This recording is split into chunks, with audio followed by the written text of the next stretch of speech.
What's up guys, Matt back again with another unboxing video, and today we're going to be reviewing the Blood of Saiyans Special Super Saiyan 4 Gogeta. Before we dive into the video, please remember to subscribe and hit the bell, like the video, comment your thoughts down below for us to discuss, follow me on my socials, and consider becoming a YouTube member to enter into our monthly giveaways and Discord server so our community can help you on your Dragon Ball figure collecting journey.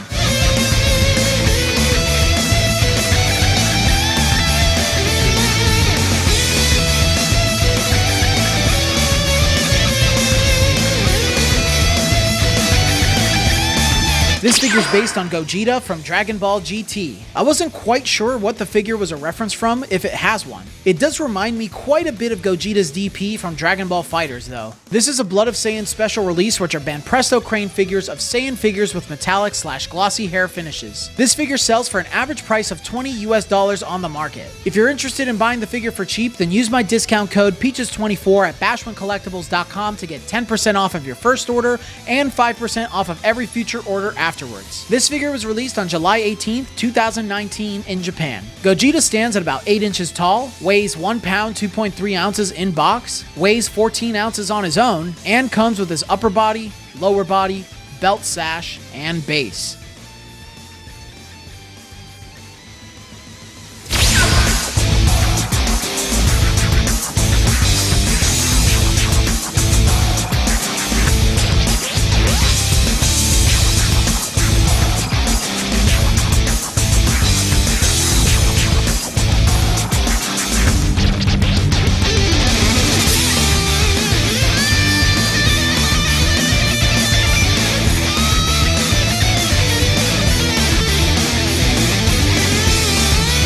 Wow, what a throwback this figure is. I remember picking this up when I was just a wee little collector, just learning about good old Bandai and their figure collections.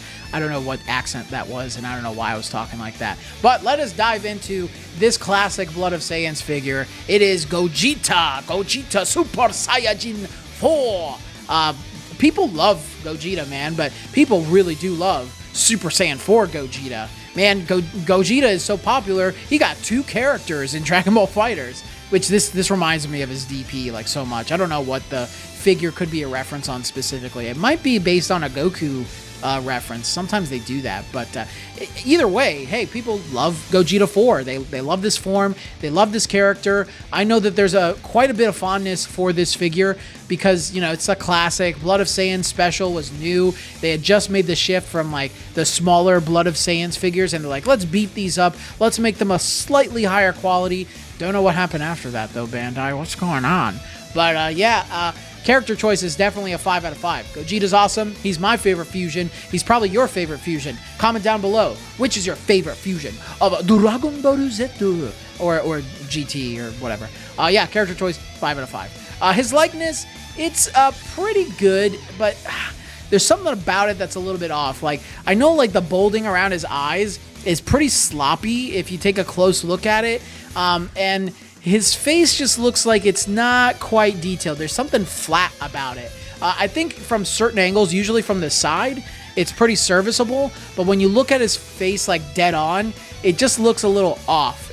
It's certainly not bad. I wouldn't say it's distracting in any way, but could have been a little bit better, you know? And this could have just been learning things from them. And off the top of my mind, and correct me if I'm wrong, and I'll learn when I eventually review these figures, but the Super Saiyan 4 Goku and Vegeta that came out like alongside him or around the same time looked a little bit better. I don't think it's bad at all, you know? I think it's really those eyes. There's something off about the eyes and maybe his mouth a little bit. Just it's a little flat, but I think it's good. It's a good looking figure in the face. Gonna give his likeness a 4 out of 5. I'm pretty happy with it. I'm just saying that there's some areas could have been a little better, you know? Sculpt quality is pretty good. He can stand without his base, first of all. Hallelujah, because that base is huge, it is annoying, and it's ugly. And he can stand just fine without it. So I used to display this thing without the base. He is unbalanced, though, because his hair is really heavy. So just keep that in mind. If you're gonna put him up with no base, make sure that there's maybe a figure in front or behind him or something that can help, you know, balance him out in case, you know, you bump into your shelf or something. Otherwise, he's going to topple. But love the details of his hair, his fur. Love seeing that stuff on a Super Saiyan 4 figure. There are some parts of the figure that are a little wonky. Like, you can see like some of the sculpt of his jacket was kind of sloppily put together and stuff. But I still think he is magnificent. You can see really cool details of the sash blowing in the air. The one thing about the sash, though, it's so annoying if you like just kind of touch it. It's going to fall off pretty easily. This is a pretty common problem with older fusion characters or characters with big flowing sashes from the Banpresto side of things. But I think they've improved on that, at least on the Ichiban Kuji side, quite a bit.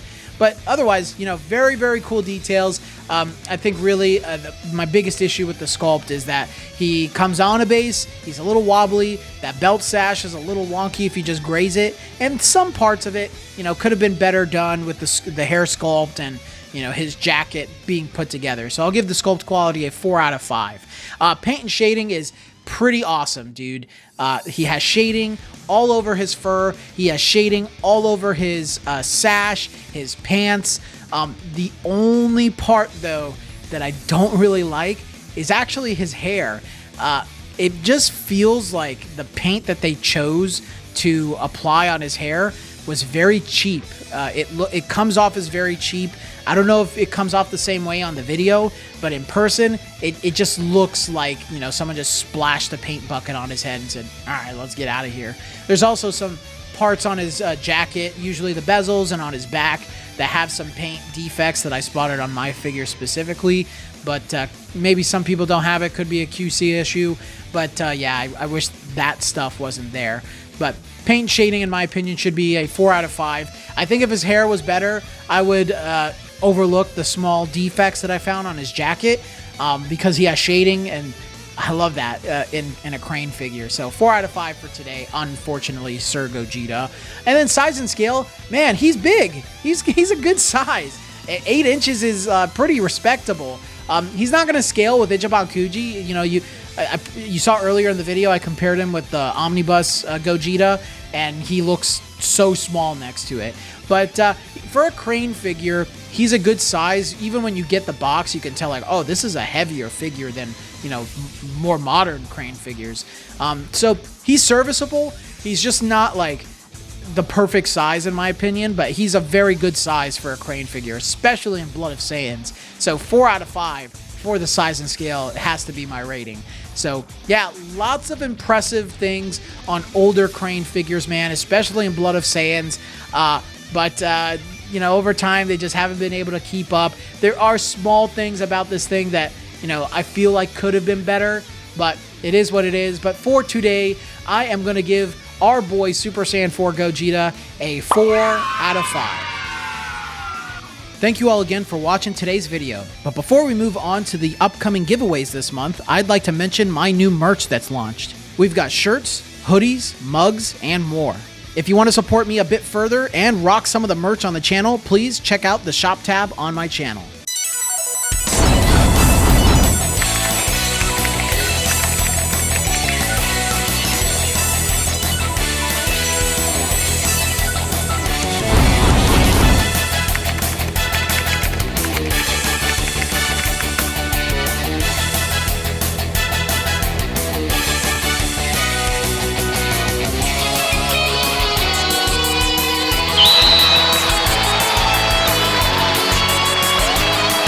But until the next video, guys, I will see you all later.